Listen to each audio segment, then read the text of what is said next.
প্রতিবারই আপনি যখন পেঁয়াজ কাটছেন আপনি কিন্তু একটা যুদ্ধ শুরু করে দিচ্ছেন।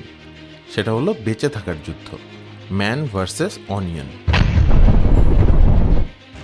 যেই মুহূর্তে আপনি পেঁয়াজটা কাটলেন তখনই এর ডিফেন্স মেকানিজম অ্যাক্টিভ হয়ে গেল। পেঁয়াজের কোষের ভেতরে থাকা সালফেনিক অ্যাসিড মুক্তি পেয়ে গেল। এরপর কিছু এনজাইম সেই সালফেনিক অ্যাসিডটাকে রূপান্তরিত করলো একটা হাইলি ভোলাটাইল গ্যাসে, যার নাম সিনপ্রোপেনিথিয়াল এস অক্সাইড। এই গ্যাসটা এবার খোঁজা শুরু করলো হিট এবং ওয়াটার সোর্স কোথায় আছে অ্যাটাক করার জন্য। এবং তখন আপনার সবচেয়ে ভালনারেবল অংশটা হলো চোখ। সে চোখকে অ্যাটাক করা শুরু করলো এবং ব্রেন যখনই টের পেল চোখ আক্রমণের শিকার হয়েছে, সেও তার ডিফেন্স মেকানিজম হিসেবে টিয়ার গ্ল্যান্ডগুলোকে অ্যাক্টিভ করে দিল।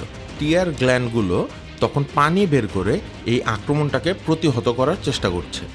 এভাবেই আপনার চোখ এবং কাটা পেঁয়াজের মধ্যে একটা যুদ্ধ চলতে থাকে। কিন্তু প্রতিবারই আপনি সেই যুদ্ধে জিতে যান, কারণ পেঁয়াজটাকে কুচি কুচি করে ডিম ভাজি করে খেয়ে ফেলেন এক সময়।